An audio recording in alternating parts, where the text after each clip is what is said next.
Sumiu aqui, gente. Peraí. Ao vivo é assim mesmo. Pronto. Deixa eu chamar agora aqui o Flauzino. Ele que é formado na Universidade Federal do Paraná, trabalha na Secretaria de Políticas Agrícolas do Ministério da Agricultura, Pecuária e Abastecimento e é membro do Conselho Regional de Economia do Distrito Federal. Flauzino Antunes, bom dia mais uma vez. Obrigado por nos atender. Seja bem-vindo. Bom dia, Douglas. Bom dia, Geisa e todos os ouvintes aí do Jornal Hora 8 de Notícias da Rádio Moderna FM 92.1. Estamos aí na quinta-feira, 4/6, para mais uma coluna capital aqui da rádio e do Jornal Hora 8 de Notícias. Mês de junho é um mês importante para a agricultura, né, porque encerra o ciclo da safra anterior em maio e vamos nos preparar para a próxima safra da agricultura para o próximo biênio, né, que começa agora em junho de 2020 e termina em maio de 2021. Uhum. A safra do ano passado, que se encerrou, bateu o recorde de produção. Fizemos aí um aumento de quase 3% na safra. Fizemos um volume de 250 milhões de toneladas. E a agricultura é o carro-chefe da economia brasileira nesse momento. Então, precisamos olhar com uma expectativa maior para a agricultura, com um carinho maior, porque é ainda o setor da economia que não se sentiu prejudicado ainda pela Covid e nem pela recessão mundial que está se avizinhando. Mas, então, o governo, tradicionalmente, né, faz o seu anúncio no Plano Safra, que vai ser agora dia 15 de junho, com a presença da ministra Tereza Cristina e, com certeza, do presidente Bolsonaro, para que se anuncie o que o governo pode auxiliar, qual é a participação do governo para incentivar a agricultura a ficar mais forte e não sofrer com essas intempéries aí da economia. Então, no dia 15, a gente vai ver quais são esses planos. Mas é bom relembrar um pouquinho como que foi 2019. Né? Então, foi ofertado para que a gente tivesse esse plano, essa produção recorde, 225 bilhões de reais, sendo que 222 foi por crédito rural, né? Que é uma importante ferramenta para a produção, né? Que sem o recurso fica mais difícil a agricultura no Brasil. Por 222 bilhões de reais por crédito rural, sendo que uma taxa de 8%. E o Pronaf, que para a agricultura familiar, foi em torno de 4,6%, e o médio e pequeno ficou com 6% de taxa de juros desse crédito rural. E isso é importante, né? Porque você não cair nas armadilhas do setor financeiro, que cobra 10%, 12%, 20% para o financiamento da agricultura. Né? Então, o apoio do governo é necessário. E a gente tem que salientar que estaria muito mais para esse ano. Mas não é o que se está se sondando aí dentro do Ministério da Agricultura, nem com as palavras da ministra. Eles não vão aumentar o crédito, não vão pôr mais dinheiro no crédito, porque está falando que o orçamento está escasso. E estão se colocando como um avanço conservador. Quer dizer, não vai ter muitas perspectivas de melhora. A única novidade que se espera para que ajude mesmo é a redução da taxa de juros. Porque nessa situação, não ter um alento, uma novidade para a agricultura num setor tão importante, vai ser complicado. Então, a promessa do governo para o Plano Safra vai ser em torno, principalmente nas taxas. Então, o setor que era de 8%, vai ficar algo em torno de 6%. O Pronaf para a agricultura familiar, que era 4,5%, vai ficar entre 3,5%. E os outros, que já eram 6%, vai ficar em torno de 5%. Então, é um alento, mas não é o necessário. Deveria se valorizar muito mais. E isso acarretou, Douglas e ouvintes, reclamações, principalmente pela Confederação Nacional da Agricultura, que ele se sente prejudicado com o governo, porque o governo liberou 1,3 trilhões de reais para o setor financeiro. Então, e vai só fazer...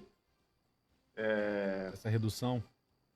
Não vai aumentar o aporte do governo na agricultura. Né? Não vai chegar nem na metade do que foi colocado para o setor financeiro. É complicado, então, né, Flauzinho? É complicado porque, se a gente for pegar esse momento que a gente está passando, o agronegócio é que, entre aspas, está salvando o Brasil, né? Exatamente. Então, o governo tinha que... o esforço da ministra Tereza Cristina é que ela ganhe essa pauta dentro do governo. E ela não está conseguindo. Porque existe uma blindagem em torno do Guedes no setor financeiro. Eles privilegiam esse setor em demais das outras. Então, isso aí é complicado. Então, por isso que tem a reclamação dos agricultores, né? Dos grandes agricultores. Nós salvamos o país, a gente gera recurso, a gente exporta, é o maior exportador, traz divisa, traz dólares para dentro do nosso Brasil e a gente não é valorizado. Não tem um plano de retorno do governo nesse sentido. Então, isso é preocupante. A Tereza Cristina tem uma missão muito difícil para o próximo Plano Safra. É recuperar a imagem do Brasil, né? Porque o setor agrícola brasileiro é muito sondado, é muito visto com atenção pelo setor estrangeiro.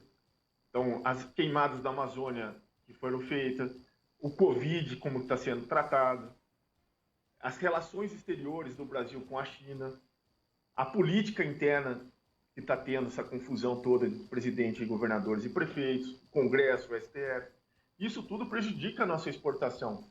E os agricultores estão vendo, né? Porque a China é o maior mercado da exportação de soja e de commodity brasileira, anunciou, Douglas, que vai reduzir em 50% as compras mundiais de commodities.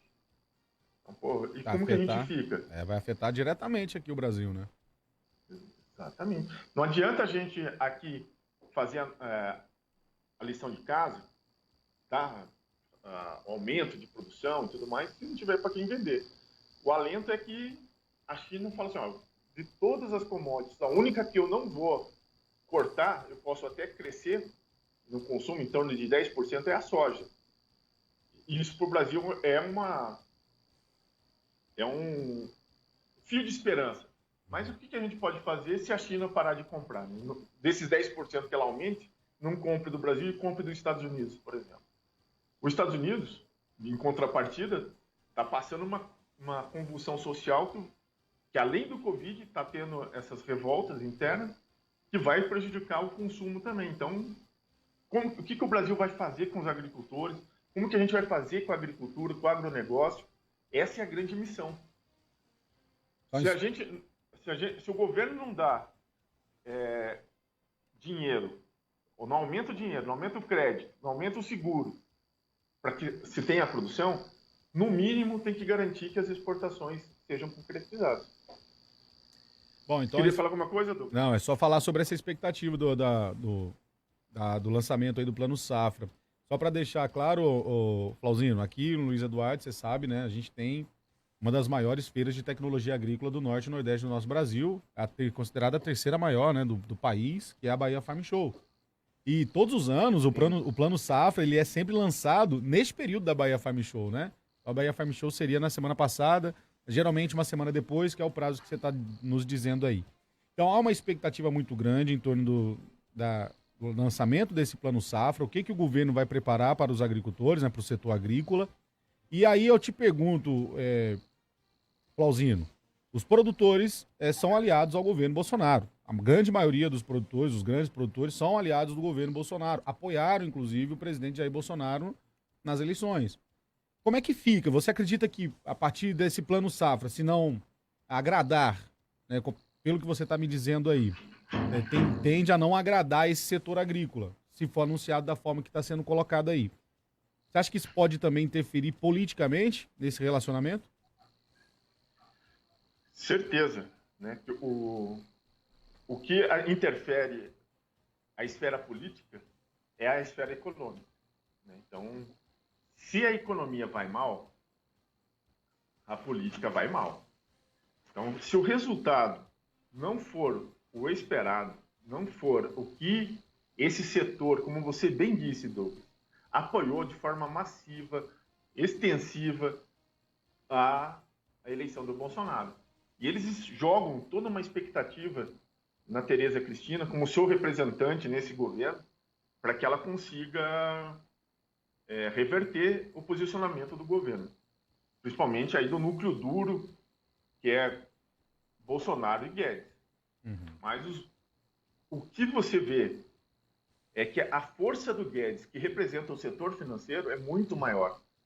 Tanto que teve a gente tratou aqui numa outra coluna, na coluna Capital, acho que no mês de abril, no mês de maio, sobre o Pró-Brasil, que seria uma alternativa de intervenção mais pesada do governo para alavancar a economia. O Guedes foi lá e vetou, que era o ministro da Casa Civil, o Braga Neto, né, que é um militar, um general e tudo mais. Acabou os comentários sobre o Pró-Brasil. Mais Brasil. Pró-Brasil. Verdade. Inclusive, naquela reunião ministerial, Flauzino, que foi divulgada, chegou a ser comentado lá pelo ministro da Casa Civil, o Guedes falou depois, parabenizaram, houve até acho que parabenizaram, parabéns, né, os ministros que estão envolvidos, o Pró-Brasil é importante, mas daí acabou. Acabou. É porque é o setor financeiro não querendo abrir espaço para nenhum outro setor. E se concretizar no dia 15 de junho, que não vai ter um anúncio tão efusivo, tão presente na agricultura, alguns setores da agricultura podem começar a desembarcar do governo no seu apoio. E a bancada ruralista no Congresso Nacional é muito grande, muito pesada, tem influência, consegue mudar várias coisas. Inclusive mudou no mês passado a questão de prejuízo de seca do Rio Grande do Sul, perdão da dívida de alguma coisa no Nordeste, mas não está conseguindo pautar como merece. Vou ressaltar aqui, Douglas, a agricultura merece essa atenção mais especial do governo. Merece, porque é o que está salvando. Né? Se não conseguir o ano que vem, a agricultura, né? Porque a indústria não está dando retorno. Eu fico aqui imaginando, Flauzino, um grande produtor indo reclamar com o Guedes, né? Peraí, ministro, dinheiro, o ministro falando, né? Ó, vai falar com os bancos, que eles têm mais de 1 trilhão que eu passei para eles, eles vão financiar vocês. É basicamente isso, né? É isso. Só que o que o banco faz? Ele pegou esse recurso e não está emprestando. Na prática é isso. Eles estão embolsando esse dinheiro para tapar buraco em outro lugar, mas eles não vão emprestar para o setor produtivo. Sabe por quê, Douglas? Porque o cenário é um cenário de incerteza muito grande. Eles não vão dar o dinheiro se não vai ter pagamento. Então, o que os bancos estão fazendo? Estão segurando. Receberam os recursos do governo federal, que são de impostos, meu, seu, dos ouvintes, e não estão repassando para o setor produtivo, estão segurando. E o setor produtivo está reclamando que por exemplo, a agricultura. O Eduardo é um exemplo forte que é o agronegócio. Né? Então, vira e vive em torno do agronegócio. Se isso não acontecer alguma coisa de prejuízo para o setor agrícola, o Brasil vai estar muito, muito mal. Então, se eu fosse o presidente Bolsonaro, eu falo, não, eu vou anunciar tudo que eu puder, vou dar mais recursos, vou dar mais assistência técnica, mais crédito, reduzir taxa de juros, porque é o setor que me elegeu e que me sustenta economicamente. Então, enfim, essa é a minha opinião, né? Se eu fosse o ministro da Economia ou coisa parecida. Compactuo da sua também, porque se você for pegar os números aí, a queda brusca que nós tivemos na produção da indústria, mostra realmente que o setor do agronegócio é cada vez mais importante no país, né? Porque enquanto uns setores tiveram quedas drásticas, o setor do agronegócio se manteve, né? Então é isso. Se manteve. Então temos os desafios pela frente, né? De continuar a produção, saber para quem vai vender essa produção e que a política e a questão sanitária do Brasil não atrapalhem, né, a nossa economia. Então, tem que desejar muito sucesso aí para a ministra Tereza Cristina. Ela tem um grande desafio. E por um triz, ela não saiu do governo. Houve esse boato aí também de que ela iria deixar o governo, né? E ela tem muito apoio do setor do agronegócio. A Tereza Cristina é uma influência importante no setor do agronegócio. Então, eu acho que a equipe econômica do presidente Jair Bolsonaro deveria olhar com outros olhos esse setor do agronegócio, porque senão pode perder apoio importante. E aí eu falo não só no cenário econômico, como a gente já discutiu aqui, na política, né? No cenário político. Flauzinho, quero te agradecer mais uma vez, né? Obrigado. Eu que agradeço, Douglas, a Rádio Moderna FM, aos ouvintes que estão nos ouvindo, assistindo pela internet. E na próxima quinta-feira estaremos de novo com a Coluna Capital. Obrigado mais uma vez. Bom, 7h57, muito bom conversar aqui com o Flauzino, né? Sempre. Eu acho que, até por conta da nossa região, né? Acho que a coluna do Flauzino vem bem a calhar, né? Sim. Contribui bastante. E aquilo que a gente fala, Luiz Eduardo Magalhães é uma cidade completamente diferente de muitas cidades do Brasil. É uma cidade com uma economia pujante, com um crescimento acelerado, com um agronegócio fortíssimo. Tivemos uma safra recorde agora. Safra recorde na região, né? Sim. Nós tivemos, foi anunciada essa semana. Agora começa a colheita de algodão também. Que a expectativa também é muito boa. É de safra recorde também. Então, é isso. Eu acho que as informações trazidas aqui pelo Flauzino são de extrema importância, principalmente para os nossos produtores, né? Que também acompanham aqui o nosso Hora 8 Notícias. Eu tenho certeza que os produtores também estão ligados em toda essa conjuntura política, está analisando, está acompanhando de perto, né? Eu tenho certeza disso. Aliás, a ministra Tereza Cristina, ela é uma personalidade importante do agronegócio, Sim. podemos dizer assim, né? Ela assumiu o ministério e assumiu com apoio, né? com apoio da bancada do agronegócio, né? Com apoio dos produtores. Eu me lembro no ano passado, quando a Tereza Cristina veio aqui, né? No da Bahia Farm Show, com a fala firme, né? Com a fala de quem conhece realmente o setor, Sim. né? Falou das viagens que ela fez na China, a busca que ela fez fora do país para trazer investimentos para o setor do agronegócio. Ela tem o apoio do setor do agronegócio. Então, vamos ver se a dona Tereza Cristina, né, consegue fazer esse intermédio aí, né? Essa interlocução entre os produtores e a equipe econômica do presidente Jair Bolsonaro para ajudar, né? Para ajudar a manter o agronegócio. Porque é o que a gente falou agora há pouco, Geisa. Queda drástica na indústria, no comércio, no setor de serviços, tudo caiu. Sim. E o setor do agronegócio se manteve. Então você imagina que agora, próxima safra, se os produtores não recebem o incentivo que eles estão acostumados a receber todos os anos, e se muitas dessas fazendas deixem de produzir, como é que vai ser o Brasil? Então é muito preocupante, é um assunto muito delicado. Vou lá na live, a Jusilene está participando. Bom dia.